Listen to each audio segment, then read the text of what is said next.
Hello friends, मैं आपके सामने गौरव मिगलानी लेकर आया हूं अकाउंटेंसी 11th का वीडियो नंबर 17। आज हम देख रहे हैं अकाउंटिंग प्रिंसिपल का वीडियो नंबर 2। इससे पहले वाले वीडियो में हमने क्या देखा है कि ये देखा हमने कि अकाउंटिंग प्रिंसिपल्स क्या होते हैं, उसका क्या मीनिंग है, क्यों जरूरी है अकाउंटिंग प्रिंसिपल्स को फॉलो करना। तो इसका पार्ट 1 वीडियो देखना आप पहले मत भूलें।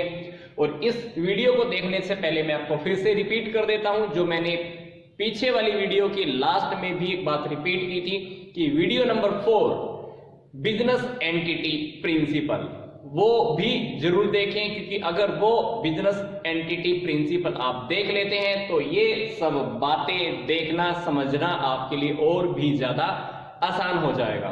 तो आइए अब हम देखते हैं कि अकाउंटिंग कॉन्सेप्ट्स या कह लीजिए कि अकाउंटिंग एजम्पशंस क्या होती हैं। सिंपल सी बात, अकाउंटिंग खुद में एक लैंग्वेज है। जैसे इंग्लिश एक लैंग्वेज है, हिंदी एक लैंग्वेज है, पंजाबी एक लैंग्वेज है, उर्दू एक लैंग्वेज है, वैसे ही अकाउंटिंग भी एक लैंग्वेज है। किसी भी लैंग्वेज का जो मेन टारगेट रहता है वो क्या रहता है कि हर व्यक्ति तक जो हम बात कह रहे हैं सबके पास वो मीनिंग मतलब सेम जाना चाहिए। मतलब लगा लीजिए कि आपने एक बात कही है और अगर आपके सामने अगर 10 लोग खड़े हैं तो 10 लोगों को आपकी बात सेम समझ में आनी चाहिए। पहले व्यक्ति को जो बात समझ में आई सेम मीनिंग दूसरे को समझ में आना चाहिए, सेम ही मीनिंग तीसरे को, और सेम ही मीनिंग ऐसे ही 10वें इंसान को समझ में आनी चाहिए। वही हमारा टारगेट होता है अकाउंटिंग के अंदर, क्योंकि अकाउंटिंग एक लैंग्वेज है और लैंग्वेज का मेन टारगेट यही है कि सेम मीनिंग हर व्यक्ति तक पहुंचे। तो सेम मीनिंग पहुंचे, मीनिंग ज्यादा पावरफुल हो, तो इसी के लिए हमारे अकाउंटिंग कॉन्सेप्ट, इसी के लिए हमारे अकाउंटिंग एजम्पशंस काम करती हैं। अकाउंटिंग के जो भी कॉन्सेप्ट अभी हम पढ़ने जा रहे हैं, ये 3 कॉन्सेप्ट, इनको हम अकाउंटिंग के फाउंडेशन कॉन्सेप्ट बोलते हैं। मतलब ये हमारे अकाउंट्स का आधार है, एक कह लीजिए कि नींव की तरह काम करेगा। जैसे एक मकान के अंदर नींव होती है, वैसे लगा लीजिए कि हमारी ये फाउंडेशन है। कॉन्सेप्ट हमको ये बताते हैं कि हमको बिजनेस में ट्रांजैक्शंस को, लेन देन को कैसे रिकॉर्ड करना है और कैसे रिपोर्ट करना है। तो अभी हम जान लेते हैं हम कौन से 3 प्रिंसिपल पढ़ने जा रहे हैं। तो पहला प्रिंसिपल है हमारा going concern concept. Going concern concept क्या कहता है? पहली बात, आप इस टॉपिक के नेम पर मत जाइए कि टॉपिक का नाम क्या है, बस इस टॉपिक को समझ लेंगे तो ये भी आपके लिए काफी है।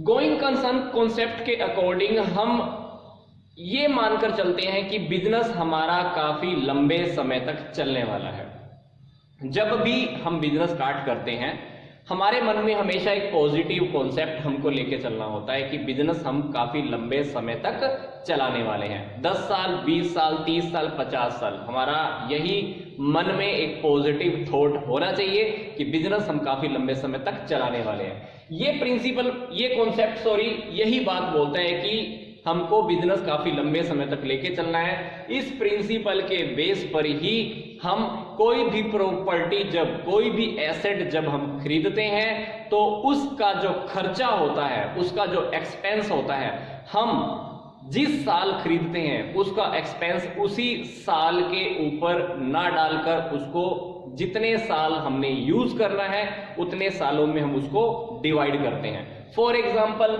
मैंने एक 10 लाख रुपए की मशीन खरीदी। कितने की मशीन खरीदी मैंने? 10 लाख। मेरे को पता है, मैं ये उम्मीद लगा के चल रहा हूं कि ये मशीन मुझे 10 साल यूज करनी है। अगर मैं वो मशीन बिजनेस में लाया हूं, 10 साल यूज करने की सोच ही रहा हूं, तो इसका मतलब है कि मेरे मन में क्या है कि बिजनेस में काफी लंबे समय तक चलाने वाला हूं। तो 10 लाख की मशीन हम खरीद कर लाए, 10 साल 10 ईयर्स आपको उस मशीन को यूज करना है।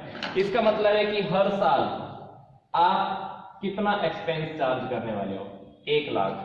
1 लाख का खर्चा आपको हर साल चार्ज करना है। 1 लाख आप इस साल में डाल देना, 1 लाख का खर्चा आप अगले साल में मान लेना, 1 लाख का खर्चा आप अगले साल में मान लेना, एंड कंटिन्यू करते करते आपको 10 साल तक 1 लाख रुपए का डेप्रिसिएशन चार्ज करना है।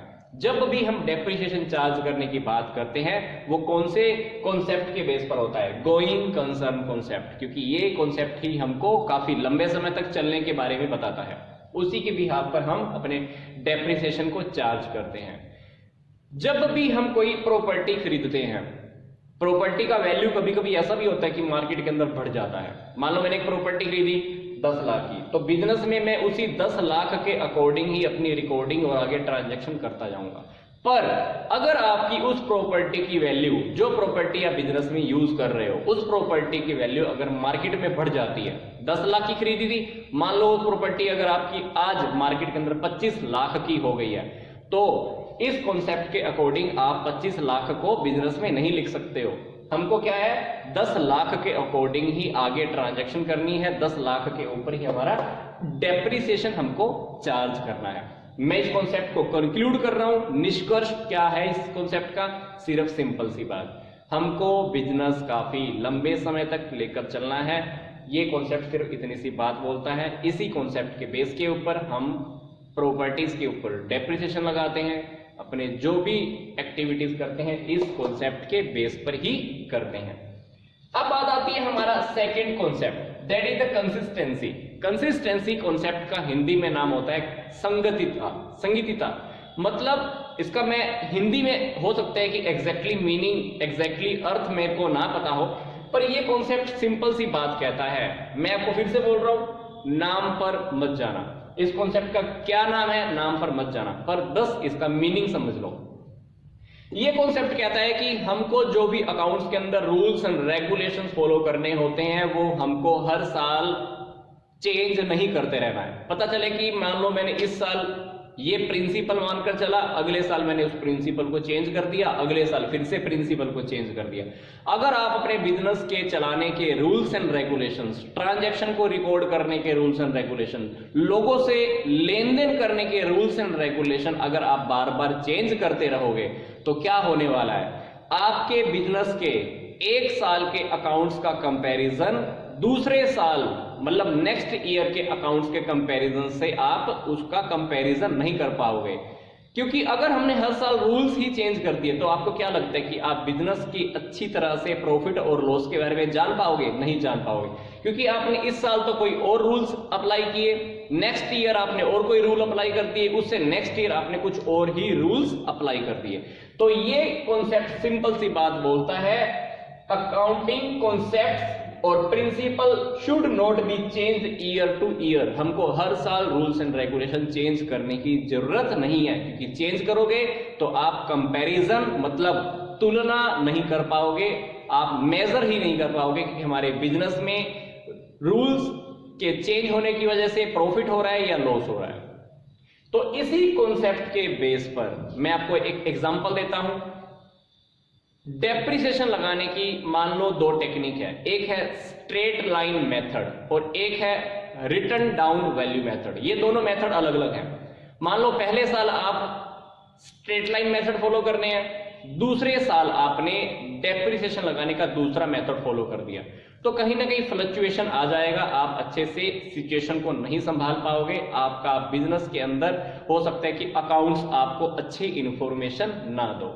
तो इसलिए हमको बिजनेस के अंदर कंसिस्टेंसी बना के रखनी होती है, रूल्स एंड रेगुलेशन को हर साल लगभग सेम ही रखना होता है। पर ये कॉन्सेप्ट ये भी बोलता है, कहता है कि अगर बहुत ज्यादा इंपॉर्टेंट है, रूल्स एंड रेगुलेशन आपको चेंज करने ही पड़ेंगे, मजबूरी है कोई ऐसी, मान लो कोई गवर्नमेंट की कोई पॉलिसी आ गई, आपको उस पॉलिसी को फॉलो करने के लिए आपको रूल्स एंड रेगुलेशन चेंज करना पड़ता है, तो आप रूल्स एंड रेगुलेशंस उस हालात के अंदर चेंज कर सकते हो। पर ऐसा नहीं है कि आप हर साल रूल्स एंड रेगुलेशन को चेंज कर लो, हर साल नहीं चेंज करना है, कभी भी मजबूरी का टाइम है, अगर आपको रूल्स एंड रेगुलेशन चेंज करना पड़ता है तो आप अपने रूल्स एंड रेगुलेशन चेंज करो।